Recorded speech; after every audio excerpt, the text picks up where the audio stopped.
दोस्तों, क्या आप जानते हो कि आत्मनिर्माण ही प्राचीन काल में स्वाध्याय और सत्संग का विषय होता था।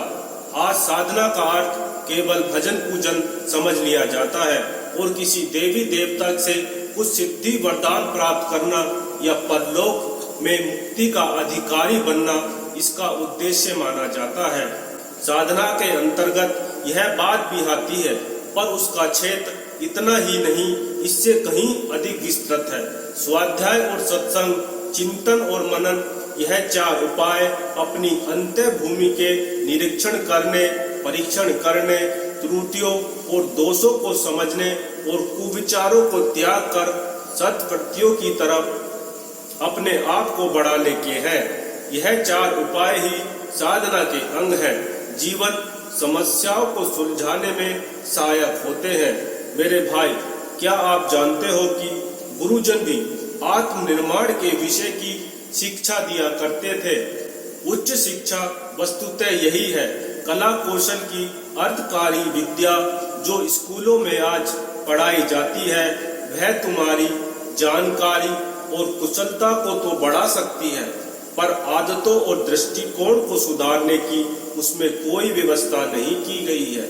आजकल बहुत से कथा सुनाने वाले या सत्संग करने वाले प्राचीन काल के किन्हीं देवताओं की या अवतारों का चरित्र सुनाते हैं।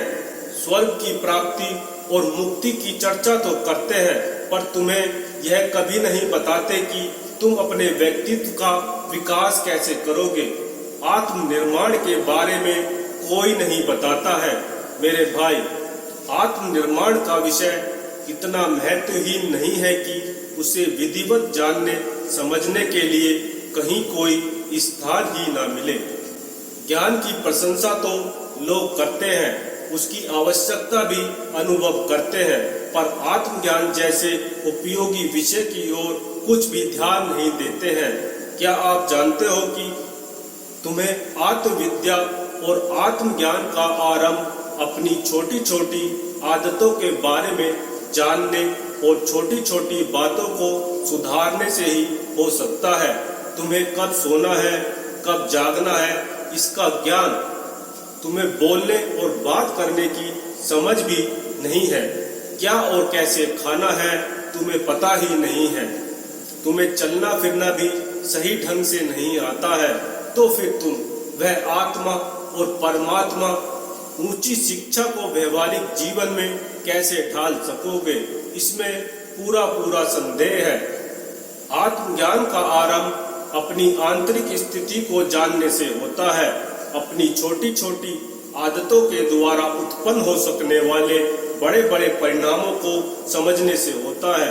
आत्मविद्या का अर्थ यही है कि तुम अपने व्यक्तित्व और दृष्टिकोण को उपयुक्त ढांचे में डालकर कुशलता का ज्ञान, आत्मविद्या का ज्ञान वही है जो आत्म संयम और आत्मनिर्माण जैसे महत्वपूर्ण विषय पर क्रियात्मक रूप से निष्णात हो चुका है।